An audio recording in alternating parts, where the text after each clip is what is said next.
What's up, guys?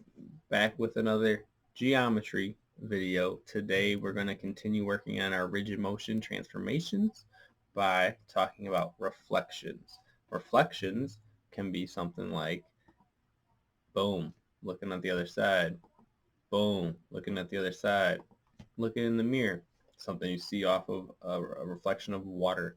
Every time you look in the mirror and you're like, ooh, that's a reflection. But for me, reflections, I think of symmetry. I think of butterflies.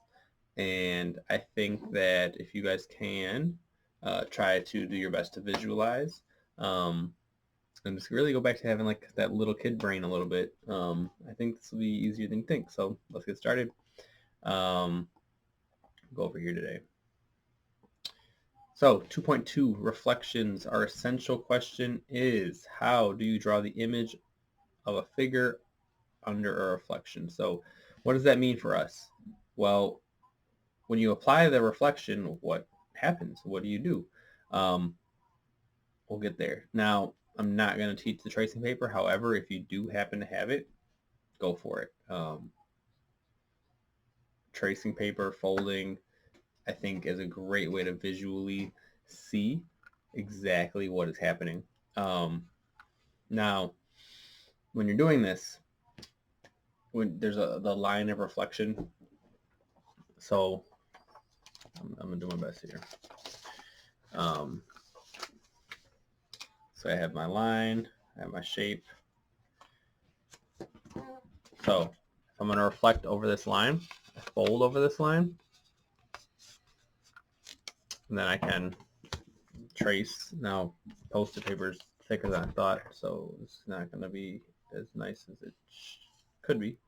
But when I open it back up, it's a kite. I made a reflection. You can see that this is the line of reflection. The image of the point is also on the line of the reflection. So basically what that means is, in this example that they give you in the book, that point C is touching it, so it didn't go anywhere. Whereas mine, it's way out here. The points of the actual shape are not on the line of reflection. So first vocab word of the day, line of reflection. Let's keep moving. There's a question. Student claims that a figure. Students always be claiming stuff, but do they got the evidence to back it up? And its reflected image always lie on the opposite sides of the line of reflection. Do you agree or not? Think about it. I'll give you my answer, and the answer is no, because it's only true when the figure is entirely on one side. It's not true when the line of reflection passes through one or more points of the figure. So with, like in my example, it started over here. The line of reflection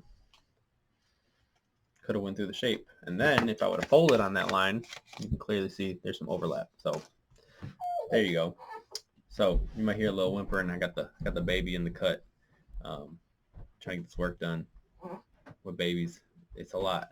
So reflecting figures using graph paper. Hopefully you got some. If not, do your best, but that would be a good investment. You can print some if you have a printer. I literally just got a printer this year, so I wouldn't anticipate that you have them. So if you don't, it is what it is. So perpendicular lines. Hopefully you guys actually learned some algebra. Crickets, right? But perpendicular lines are lines that intersect at right angles. So a line, they meet. It's like when you see like a T. Clearly see here, 90-degree angles. So you have a line, they're perpendicular, they make a 90-degree angle. The perpendicular bisector, so we're getting all this vocab, make sure you guys are picking it up, is of a line segment is a line that's perpendicular to the segment at the segment's midpoint. So segment AB, let me change my color. Segment AB, the midpoint of that happens to be where N touches it. And because they make a right angle, that 90-degree angle, That is the perpendicular bisector. Remember we talked about bisectors before? Reflection. So, boom, boom. So what this lesson is all about is reflections. Across line L maps a point P to its image P. So remember we're working on this pre-image to the image. So when you reflect across the line of reflection, you map the point to the new point prime, pre-image to image. So in this case, we have point P reflecting over the line of reflection. So you see it's equidistant, and it ends up over here. So P prime. If P is on the line L, then P equals P prime. So that dashed line shows you that the line of reflection is the perpendicular bisector. So we have an example. You're given a shape with points A, B, and C. Something to think about. The line of reflection, it kind of reflects on itself. So its image is itself. So don't try thinking you need to do anything crazy with the line of reflection. So there's your line of reflection L. We have A, B, C. Now you can see very clearly that A was transformed to A prime. So the segment with endpoint at vertex A, so that the segment is perpendicular. So there's that word, perpendicular. Make sure you know that. And the word bisected by line L. So it's bisected. It's perpendicular bisector.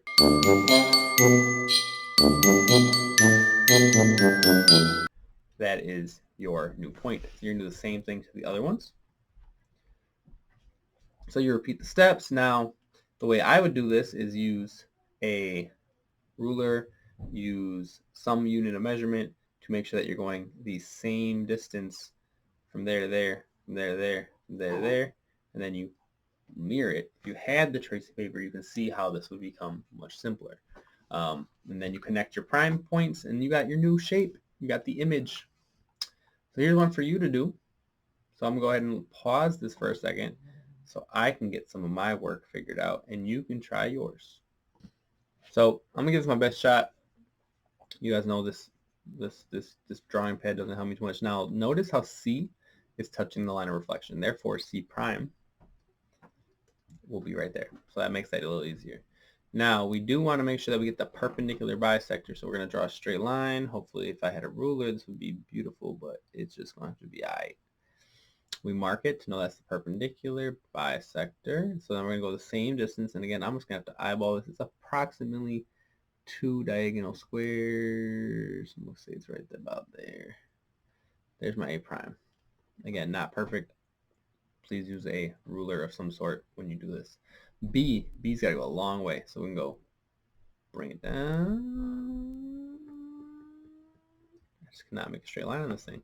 I'm marking it with 2 tallies there to show that this is also a perpendicular bisector, but it's a different line than the A to A prime line. Bring this one down, way down to about there. There's my B prime.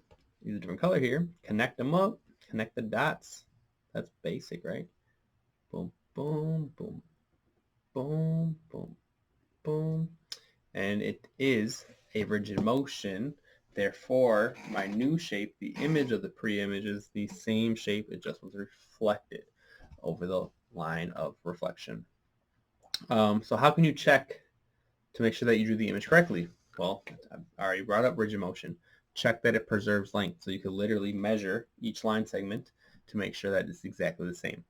If it is, that's there you go. And then to just double check that a line segment is perpendicular, if it forms a diagonal through the corners of the grid squares, the line segment A prime should form a diagonal in the opposite direction.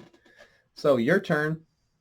Great opportunity for you guys to pause and do these. I will do number 5 and I'll leave 6 to you. And again, I'm going to do my best, but if you were doing this, I would recommend using some form of a straight line. Now, if you take that little bit of line and bring it on over, so if I try and eyeball this right here, right there, that's going to go right about there. And that's my A prime. I'm going to do the same thing for C. perpendicular bisector, right? So that's about, nope, that's too far. That's too far. My bad, guys, my bad. Okay, let me try again. Everybody makes mistakes. All right, there. Maybe a little, should have been a little closer. And then B's got to come a long way. Long way. And I'm going a little too far that way. I'm going over here. And again, I'm sorry, it ain't great. But it is what it is. You should be using a ruler. Maybe I'll figure out something else for next time. Probably not, though. Go ahead and try 6. We're reflecting. Man in the Mirror. Lil Wayne. Good song. All right, so that takes care of explain 1. So this is a good opportunity for you to pause. Whew, breathe. Make sure that you're still with me. Reflect. And let's move to the next part. Now, again, I like to start with the visual because a lot of times in math we jump straight to the procedural, and then you lack that conceptual understanding to really be great. You're not just a calculator. So we have rules because we're going to be able to draw these on our coordinate plane relatively easily, knowing the rules. Now, do not lose the visual part because that's important. But just like we had rules for translations, you can reflect across the x-axis by just changing the y-coordinate to a negative y. Reflect across the y by making the x-coordinate negative, and so on and so on. So use this information till you're good. So we have example 2. And example 2 shows that we have points M, N, and P, and we are going to reflect along the y-axis. Remember, your y is your vertical. Man, I gotta work on that. So you can see that we could draw it out just like we did before, but now we have all this information. So let's use it. Use the information that you're given. Free information is why Facebook loves you. And if you don't use Facebook, all social media. You can see that all we're doing is changing the x-coordinates to negatives. And when you do that, you reflect across the y-axis and you get your new image. You have successfully reflected it. So if you happen to reflect across the x-axis instead, the x-coordinate will stay the same, and the y-coordinate will be the image. It'll be the opposite of the one that was in the pre-image. So B, letter B, and again, if you don't like the formatting, don't follow the formatting, do your own thing, but make this happen. So you are reflecting across the line y equals x. Whoa, we just went back to linear equations. Yes, graphing lines, y equals x, y equals mx plus b. Remember that. So this is a case of y equals 1x plus 0, which is really 1 over 1, which represents the slope, which is rise over run, which tells you to go up 1 and over 1 and up 1 and over 1 for any x value. So the y-intercept is 0, so we're going to start at 0, and the slope says go up 1 over 1. So let's do it. Go up 1 over 1, and let's do it again, and up 1 and over 1, and up 1 and over 1, and up 1 and over 1. And then down 1 and left 1, and down 1 and left 1, and then down 1 and left 1. And again, this is a great time to have a ruler, and I'm going to try my best to make this not look terrible. Okay. That is the line y equals x.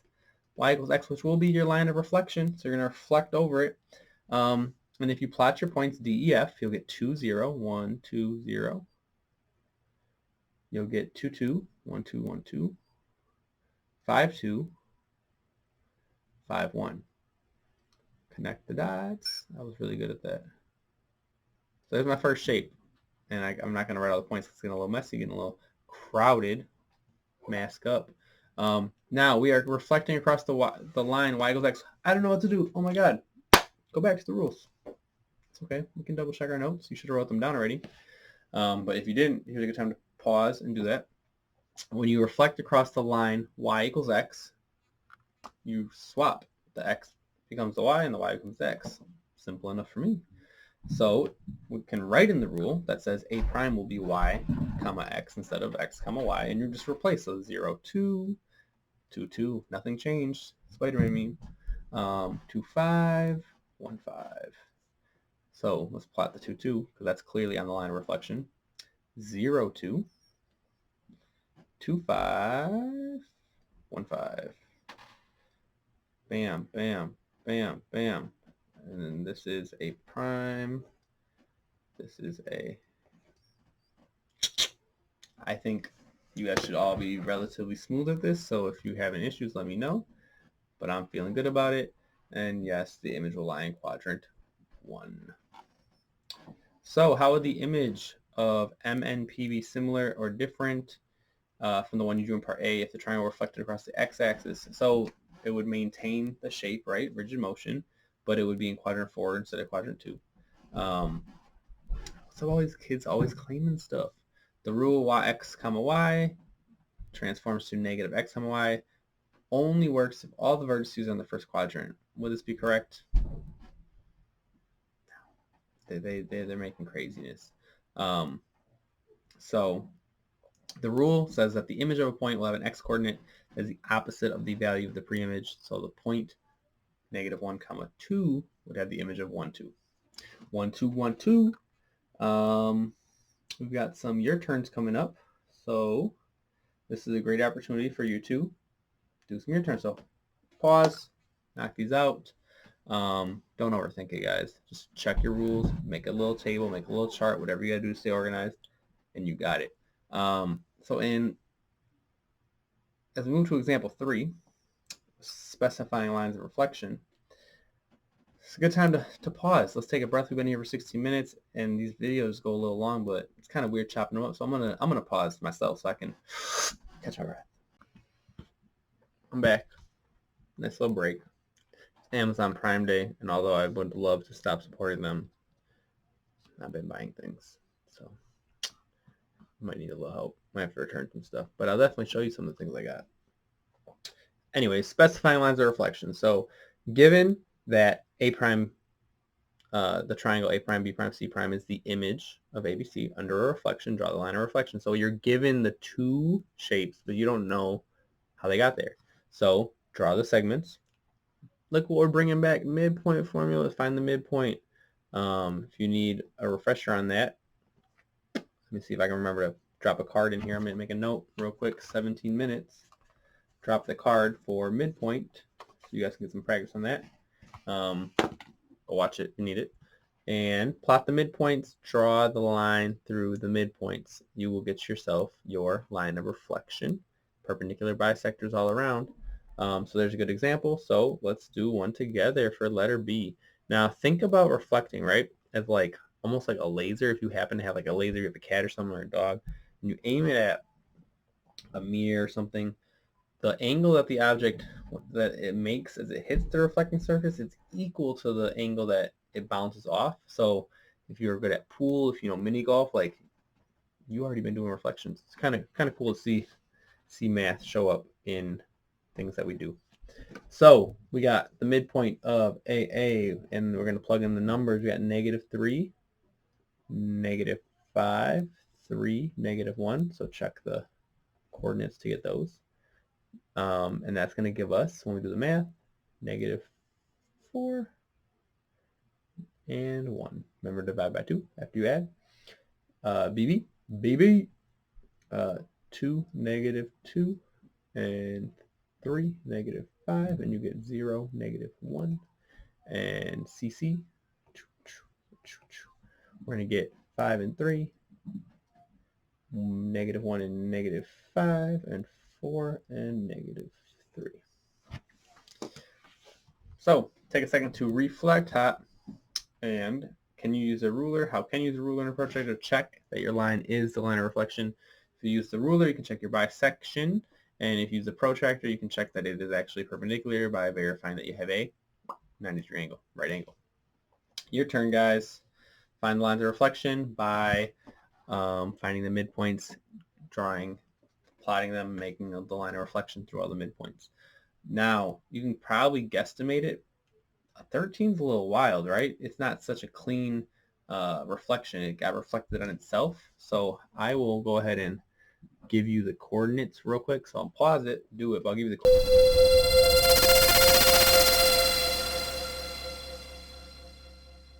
coordinates. So for AA,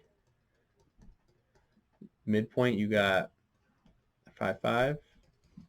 BB, you got 1, 3. And CC, you got 3, 4. So what that looks like, and this is why I want to make sure you see this one. I plot those, so 5, 5, 5, and 5, and 1, and 3. X comes first, right? X. First you get your X, right? Then everybody asks you Y. Hot. And then 3, 4. Boom. Draw your line of reflection using a straight edge of some sort. That's your line of reflection. So you took the original shape and you reflected over the line. That's why it looks funky. So it's obviously easier to understand when we don't. So that's a whole other section gone already. Look at us rolling. Look at us rolling. Mini golf. Love mini golf. Haven't mini golfed all summer due to Rona. That's something that the fam definitely likes to do. So mini golf. I haven't hit a hole in one in a minute. I ain't gonna lie. It is not possible to hit the ball in a straight line, obviously. So they need to aim at somewhere. Now, if you just hit the ball straight, it's not going to go where you got to go. If you play mini golf, you got to find the angle. You got to see where to do. So let's break down the problem and understand. And I have a really awesome activity we're going to eventually do with this. So be ready for that. The problem asks you to locate a point on the wall that you're going to hit so that the ball can travel in a straight line from T to X. So they're calling the point X. From T to H, right? So T to X, X to H. Bam, bam, bam.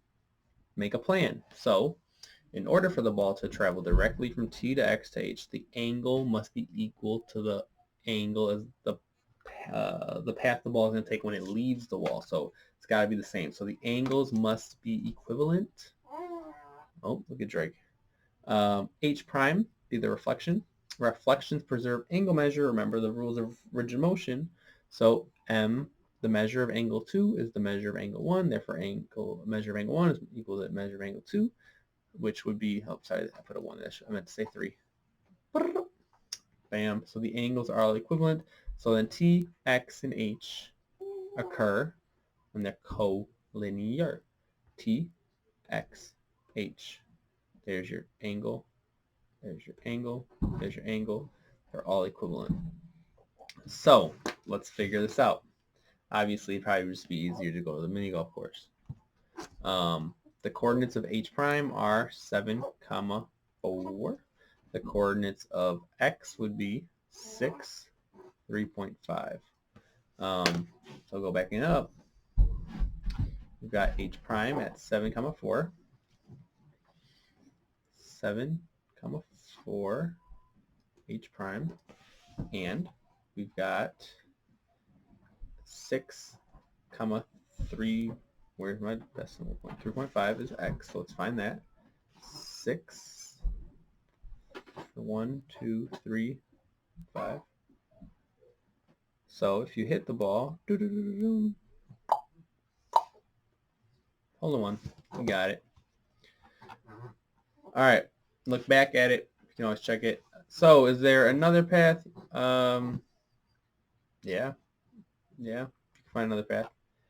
And we got an example of Kara, your face, playing pool. Same deal. I'm gonna let you guys work on that. Any points in the plane have themselves as images under reflection. Every point on the line of reflection is its own image. If you're given a figure and its image under reflection, can you use paper folding to find the line of reflection? Yeah, fold the paper so the figure lands on top of its image, and the crease will be your line of reflection. How do you draw the image of a figure under reflection across the x-axis? I'm going to pause real quick. For each vertex of the figure, use the rule x, y transforms to x, negative y to find the coordinates of the vertex, or the image of the vertex. Plot the images of the vertices, connect the points to draw the image of the figure.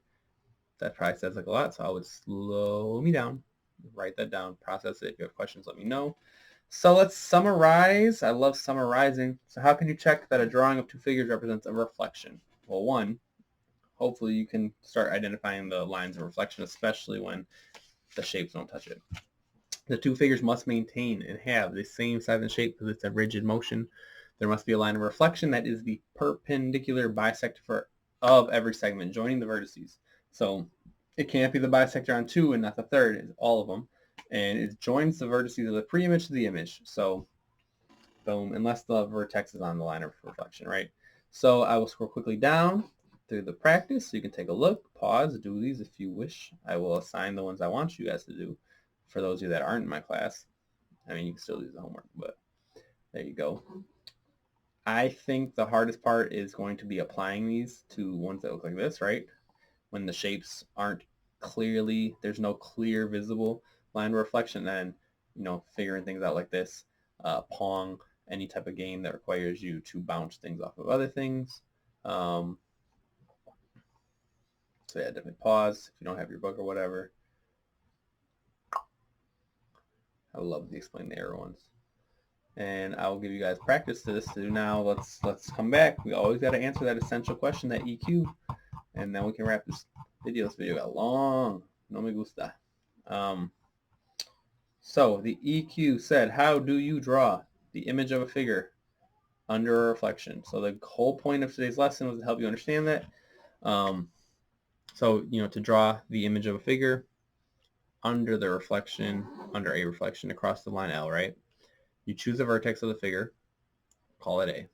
Draw a segment with an endpoint at vertex A, so that segment is perpendicular to the line of reflection and is bisected by line L.